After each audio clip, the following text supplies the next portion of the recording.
ஐயா இப்போ நம்ம நத்தம் கிராமம் வந்திருக்கோம். இந்த நத்தம் கிராமத்து ஊருக்குள்ள தான் ஒரு பழமையான சிவன் ஆலயம் இருக்குது. 2000 ஆண்டுகள் முன்பு கட்டப்பட்ட கோயில்னு சொல்கிறாங்க. ஜுருகேஸ்வரி திருக்கோயில் தான் இப்போ பார்க்க போகிறோம். அந்த ஊருக்கு தான் இப்போ வந்திருக்கோம். நத்த கிராமத்துக்கு வந்திருக்கோம். இப்போ அந்த கோயிலை பார்க்க போகிறோம். வாங்க போகலாம்.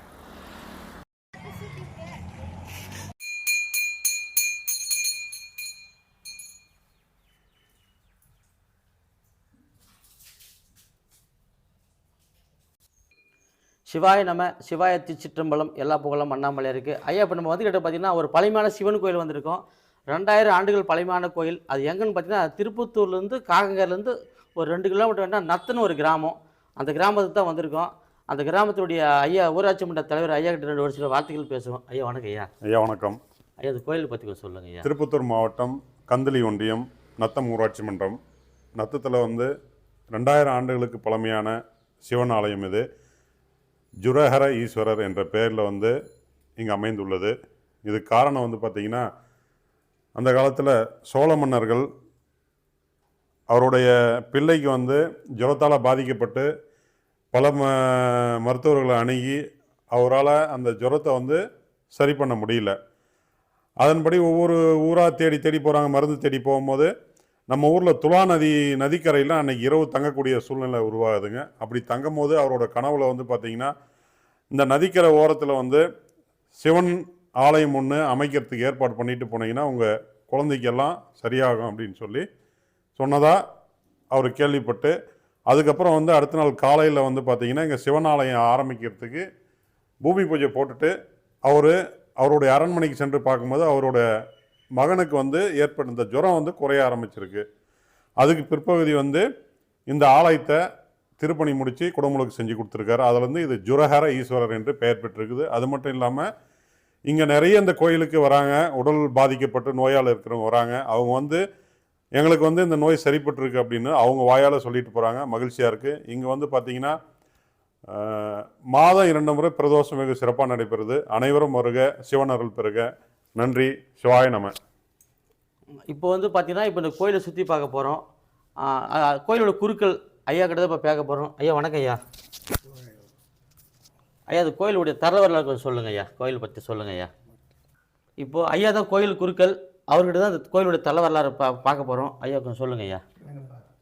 சொல்லுங்கள் ஐயா. சிவாய நமக. இது வேலூர் மாவட்டம் நத்தம் கிராமத்தில் ஜுரகரீஸ்வரர்னு பேர். இந்த கோயிலினுடைய சிறப்பு என்னன்னு கேட்டாக்கா, இந்த கோயில் தலைவர் சொன்ன மாதிரி 2000 ஆண்டுகளுக்கு முற்பட்ட கோயில். ராஜராஜ சோழன் என்பவரால் இந்த அவருடைய மகன் ராஜேந்திர சோழன் என்பவரால் இந்த கோயில் உருவானதாக வரலாறு கல்வெட்டில் இருக்குது அப்படின்னு சொல்கிறாங்க.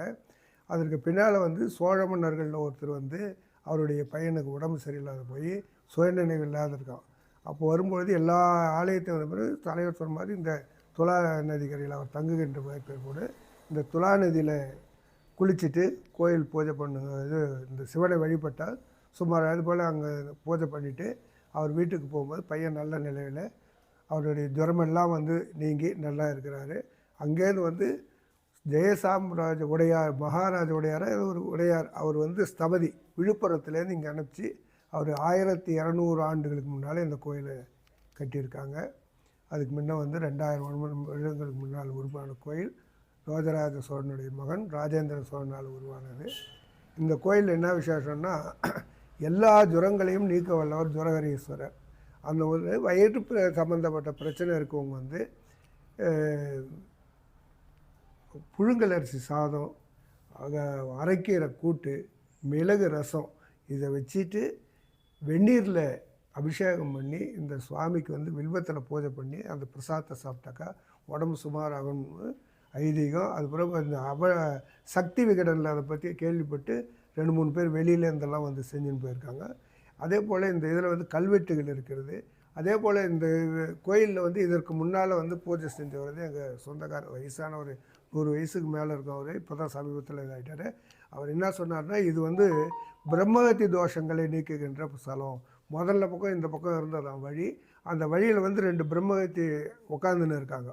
இப்போ எப்படி திருவிடைமதுரில் இருக்கிறதோ அது போல் மெயின் கோபுரத்தில் போயிட்டு இந்த கோபுரத்தில் போயிடணும். போகும்பொழுது அந்த இருந்தாக்கா அந்த பிரம்மகத்தி தோஷங்களெல்லாம் நீக்கும் என்பது ஐதீகம். அதனால் அந்த கோயிலை திறந்து வைன்னு என்கிட்ட சொன்னார். அந்த பக்கம் திறந்து வைங்க, அதுதான் ஐதீகம். அதில் வந்து அந்த பிரம்மஹத்தி 2 தூண்லேயும் இருக்குது. அது வந்து போகும்போது உட்காந்துன்னு இருக்குமோ, அந்த பிரம்மஹத்தி தோஷம் இருக்கவங்க அங்கே நின்றுடும், அந்த இது நின்றுடும். அங்கே திருப்பி போகும்போது நம்ம இந்த பக்கம் போயிடுவாங்க. இது திருவிடைமருதூருக்கு இணையான கோயில்னு சொல்ல முடியாது. அதை போல் ஒவ்வொரு கோவிலுக்கும் ஒரு சப்ஸ்டியூட் வச்சுருக்காரு சிவபெருமான். அதுபோல் வந்து காலத்தீஸ்வரருக்கு குறைச்சியில் வச்ச மாதிரி மருதூருக்கு வந்து இந்த கோயிலை வந்து வச்சுருக்காரு. அதுபோல் வந்து தோஷங்களை எல்லாம் நிற்கணும். இங்கே பார்த்திங்கன்னா பைரவர், விநாயகர், தட்சிணாமூர்த்தி இதெல்லாம் பார்த்திங்கன்னா ரொம்ப அருமையான அமைப்பில் இருக்கும். அவர் சிலை வடிவெல்லாம் இது பார்க்கலாம். இப்போ ஐயா வந்து கோயிலை பற்றி சொல்லியிருக்கிறாரு. இப்போ ஐயாவே ஒரு கோயிலை பற்றி சொல்ல போகிறாரு. இந்த கோயிலை சுற்றி பார்க்க போகிறோம். இந்த கோயிலுடைய தலை வரலாறு பார்க்க போகிறோம். அதாவது ஐயா திருப்பத்து ஊர் 10 ஸ்தலத்தில் ஏற்கனவே நம்ம 8 ஸ்தலம் நம்ம பார்த்தாச்சு. இப்போ 9வது ஸ்தலமான இந்த ஊருக்கு வந்திருக்கோம். என்ன ஒன்று நத்தன்னு ஒரு கிராமத்துக்கு வந்திருக்கோம். அப்போ தான் இந்த கோயிலை பற்றி பார்க்க போகிறோம். வாங்க வீடியோக்குள்ளே போகலாம். வாங்க ஐயா. இங்கே வந்து விநாயகர் சிறப்பு என்னென்னா, எல்லா கோயில்லையும் பார்த்தீங்கன்னா விநாயகர் வந்து இந்த வழிபடுற விநாயகர் வந்து உட்காந்து தான் இருப்பார். நிர்த கணபதி தனியாக இருப்பார். ஆனால் இந்த கோயிலில் வந்து மெயினான கணபதியை வந்து நிர்த கணபதியாக வந்து அருள் பாலித்துன்னு இருக்கார். இது ஒரு இங்கே சிறப்பு. அதே போல் துவாரபாலகர் வந்து அழகான துவாரபாலகர். இதுபோல் துவாரபாலகர் வந்து இந்த மாவட்டத்திலேயே எங்கேயுமே இருக்காது. ரொம்ப அழகான ஒரு இதனுடைய சிறப்பு ஒரு நாத்திகரே சொல்லி ஒருத்தர் ரொம்ப சந்தோஷப்பட்டார், எங்கள் ஊரில் இது போல் இருக்குது அப்படின்னு. அந்த அளவில் வந்து நல்லா அமைப்பாக இருக்கும். இப்போ கோயிலை சுற்றி பார்க்க போகிறோம் அன்பர்களே. பாருங்கள், ஐயா பஞ்சாயத்து தலைவர் கூட இருக்கிறாரு, குருக்கள் இருக்கிறாரு, ஊர் பெரியவங்களாம் இருக்காங்க. இந்த கோயிலை பற்றி நம்ம தலைவரலாறு ஐயா சொல்ல போகிறாரு. பாருங்க ஐயா. இதில் வந்து இந்த கல்வெட்டில் தான் வந்து அந்த 1600 ஆண்டுகளுக்கு முன்னால் ராஜேந்திர சோழன் என்பவர் கட்டப்பட்டது என்பது வந்து இந்த கல்வெட்டில் இருக்குது அப்படின்னு சொல்லிட்டு பார்த்தாங்க. அது போட்டிருக்காங்க. எல்லாம் தமிழ் படிக்கிற மாதிரி தான் இருக்குது ஓரளவு. எல்லாம் இது பூரா இருக்கும். ஏறக்குறைய ஒரு சைடு பூரா கல்வெட்டில் எழுத்துக்கள் இருக்குது.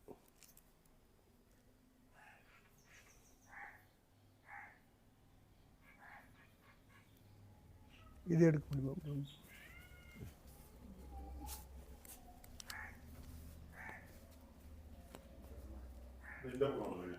இதில் இது இந்த பிரம்மஹத்தி தோஷம்ங்கிறதுக்காக ஏற்படுத்தப்பட்டது. இது பிரம்மஹத்தி இங்கே இருக்கிறதாகவும் இதன் வழியாக வரும்பொழுது அந்த ஒருத்தர் அந்த தோஷத்தால் பாதிக்கப்பட்ட இது வந்து இங்கே நின்றுடுது. அதுக்கப்புறம் போகும்போது சுவாமி தரிசனம் பண்ணிட்டு போகும்போது அந்த மெயின் வழியாக போகிறது. இந்த ராஜகோபுரம் இருந்ததா வரலாறு சொல்லுது. இப்போ தலைவருடைய முயற்சினால ஒரு ராஜகோபுரம் கட்டி கும்பாபிஷேகம் பண்ண நல்லாயிருக்கும். அவன் அருளாலே அவன் தாள் வணங்கி. அதே போல் இந்த ராகு கேது பரிகார பூஜைகள்லாம் இங்கே செய்கிறாங்க. அப்படி செய்யும் பொழுது இது நாகருக்கு பண்ணுறாங்க. இது வந்து தலைவிருட்சம் வேப்ப மரமும் வில்வ மரமும் இணைந்து இருக்குது.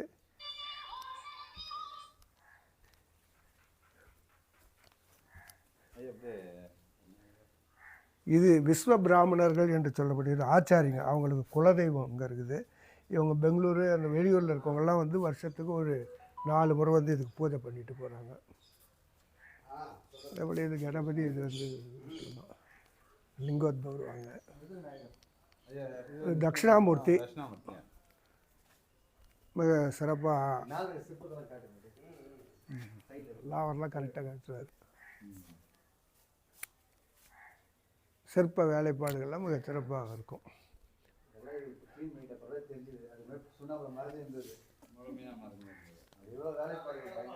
இதோட என்ன சிறப்புனா இந்த கோயில்ல 3 வித விநாயகர் இருப்பார்.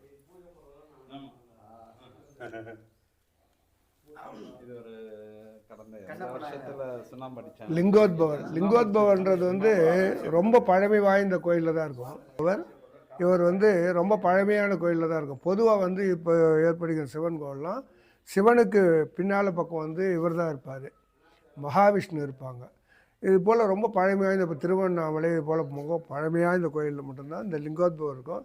இதுக்கு வந்து சிவராத்திரியில் 9 மணிக்கு லிங்கோத்பவர் காலம்னு சொல்லுவாங்க. அந்த காலத்தில் வந்து அபிஷேகம் நடக்கும். சிவனுக்கு இணையான இது.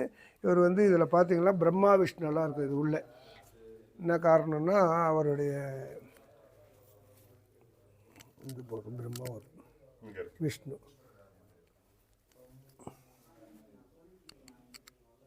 அதாவது சிவனுடைய அடிமுடிகளை பார்த்தேன்னு சொல்லிட்டு 2 பேருக்கும் போட்டி வந்துடுச்சு, பிரம்மாவுக்கும் விஷ்ணுவுக்கும். அப்போ வந்து போகும்பொழுது பிரம்மா மேலே நோக்கி போயினே இருக்கார், இவர் வாராகி அவதாரம் எடுத்து கீழே பூமியை தோண்டிகிட்டே போயின்னு இருக்கார். அப்படி போகும்பொழுது சிவனுடைய தலையிலிருந்து ஒரு தாழம்பு வந்து கீழே விழுது. இவர் பாதி வழியில் போனதும் எங்கேருந்து வரேன்னா நான் இது போல் சிவனுடைய தலையிலேருந்து வரேன்னா அப்படி சொல்லும்பொழுது சிவனுடைய தலையில் வந்து எவ்வளோ நாள் ஆச்சுனாரு.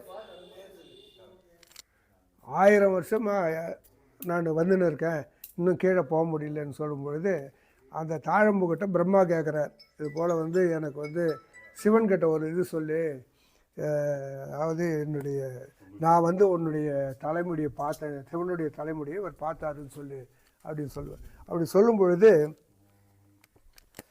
இவர் வந்து என்ன பண்ணுறாரு, ஒரு நாள் பார்க்க முடியல என்றார் மகாவிஷ்ணு. இவர் பிரம்மா வந்து பாருங்கள் நான் வந்து தலைமுடியை பார்த்துட்டு வந்துட்டேன், அப்படி ஒரு தான் சாட்சின்னு சொல்லிட்டு தாழம்பு சொல்லலாம். அவர் சிவனுக்கு தெரியும் இல்லையா, அவருக்கு உடனே சொல்கிறாரு, இது பொய் சொன்னதுனால தாழம்பு வந்து அந்த ஒரு நாள் மட்டும்தான் யூஸ் பண்ணுவாங்க, மற்ற நாளில் எந்த கோயிலையும் எந்த பூஜையும் யூஸ் பண்ண மாட்டாங்க. அதே போல் மகாவிஷ்ணுக்கு வந்து பொய் சொல்லாத இருந்ததுனால சிவனுக்கு இணையாக எல்லா கோயிலும் தனியாக இருக்குது. அவருக்கு தனியாக கோயிலும் கிடையாது, பிரம்மாவுக்கு தனியாக அந்த தாழம்புக்கு வழிபாடும் கிடையாது, அது ஒரு நாள் மட்டும்தான். அதனால் வந்து இப்படி சிறப்பு வாய்ந்த லிங்கோத்பவர் இருக்கிறது வந்து சிறப்பு. லிங்கோத்பவர் வந்து ரொம்ப பழமையான கோயிலில் மட்டும்தான் இருக்கும். தற்காலிக கோயிலெல்லாம் இப்போ பின்னால் ஏற்பட்ட கோயிலெல்லாம் மகாவிஷ்ணு தான் இருப்பார் பின்னால். வள்ளி தேவசேனா சுப்பிரமணியர்.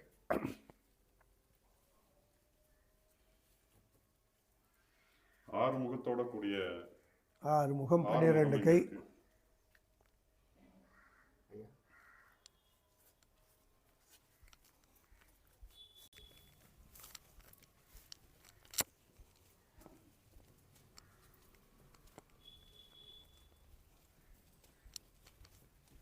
அடுத்த ஆண்டு கும்பாபிஷேகம் ஆரம்பிக்கலாம்னு இருக்கோம். 2026 செஞ்சிருவோம். எதுக்குடா கோபுரம்? இதுக்கு ஒரு கோபுரம், முன்னாடி ஒரு கோபுரம் ஐயா. இதுக்கு ஸ்தூபி, அதுக்கு இது ஐயா அது ஒன்றும் இல்லைங்க, கோயிலில் கன்னிகா சௌந்தரி அம்பாளுடைய பேர். பார்த்தா குமரியில் இருக்க இது மாதிரி இருக்கும், அழகாக இருக்கும். சின்னதாக அந்த கீர்த்தி மூர்த்தி சின்னதாக இருந்தாலும் கீர்த்தி பெருசுன்ற மாதிரி இந்த அம்பாளுடைய கருணை வந்து ரொம்ப சிறப்பானது. பிரம்மா அப்படி வந்தது. துர்காதேவி, சண்டிகேஸ்வரர்,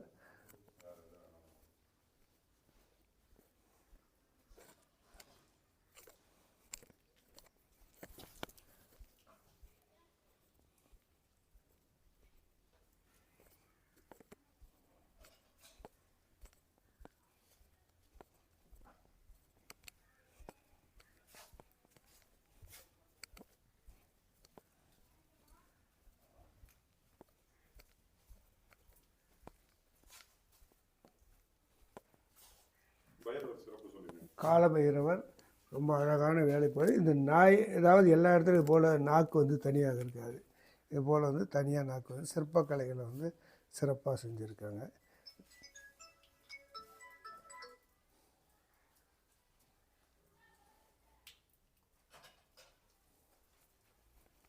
எல்லா கோயிலும் இருக்கக்கூடிய சந்திரன் சூரியன் எல்லா கோயிலையும் இப்போ இருக்கிறதில்ல, இந்த கோயிலில் இருக்குது.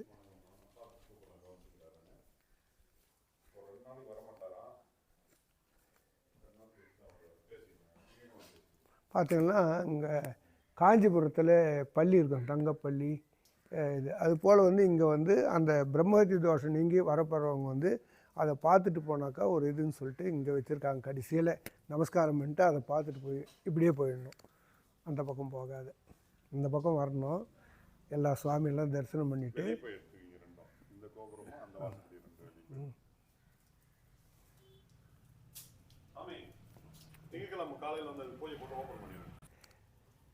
அவ்வளோ சிறப்பு வாய்ந்த கோயில். உடல் நல பாதிக்கப்பட்டவர்களெல்லாம் இந்த கோயிலில் வந்து உரிய பூஜைகள் எல்லாம் செஞ்சு இந்த சிவபெருமானை தரிசித்து பேரருள் பெற்றுமாறு கிராமத்தின் சார்பாக சிவபெருமான் அருள் பெறுமாறு அன்போடு கேட்டுக்கொள்கின்றோம். இந்த கோயிலில் வந்து வேறு என்ன சொல்லணும்? ஐயா இவ்வளோ நேரம் கோயிலெல்லாம் நம்ம பார்த்தோம். இப்போ மூலவரை பார்க்க போகிறோம். வாங்க ஐயா, மூலவரை பார்க்கலாம் வாங்க. பிரத்யேக காட்சி பார்க்க போகிறோம். ஊர் பெரியவங்கள அனுமதி பெற்று எடுக்கப்பட்ட வீடியோ. இப்போ ஐயாவை பார்க்க போகிறோம். பூஜை பண்ண போகிறாங்க ஐயாவுக்கு. வாங்க ஐயா பார்க்கலாம். ஒரு பழமையான சிவன் ஆலயம்.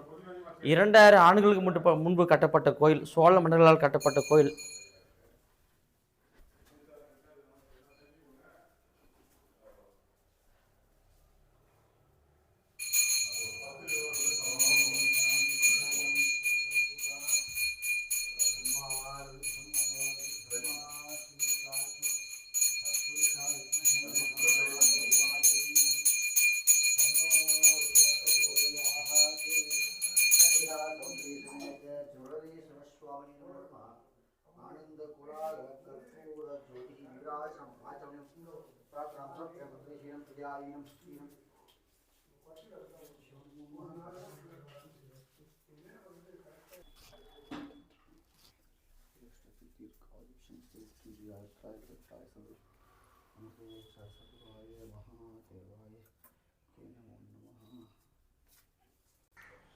ஐயா இவ்வளோ நம்ம வீடியோலாம் பார்த்தோம். மறக்காமல் இந்த சிவாலயம் வாங்க. திருப்பத்தூர்லேருந்து எவ்வளோ கிலோமீட்டருங்க ஐயா? 13 கிலோமீட்டர் வந்தீங்கன்னா இந்த நத்தன்னு கிராமத்தில் ஜுரகரீஸ்வரர் ஆலயத்தை நீங்கள் பார்க்கலாம். 2000 வருஷம் பழமையான கோயில். திருப்பத்தூர் இல்லையா, 10 ஸ்தலத்தில் இது 9வது ஸ்தலமாக வீடியோ எடுத்திருக்கோம். மறக்காமல் நம்ம வீடியோ பிடிச்சிருந்தாக்கா சப்ஸ்கிரைப் பண்ணுங்கள், பெல் பட்டன் அழுத்துங்க, லைக் பண்ணுங்கள், ஷேர் பண்ணுங்கள், கமெண்ட் பண்ணுங்கள். அடுத்தது 10வது ஸ்தலம் வந்து திருப்பத்தூரில் போய் முடிக்க போகிறோம். திருப்பத்தூரில் அங்கே போய் நம்ம பண்ண போகிறோம். மறக்காமல் வீடியோ பாருங்கள் ஐயா. நன்றி. சிவாய நம்ம ஐயா. சிவாய நம.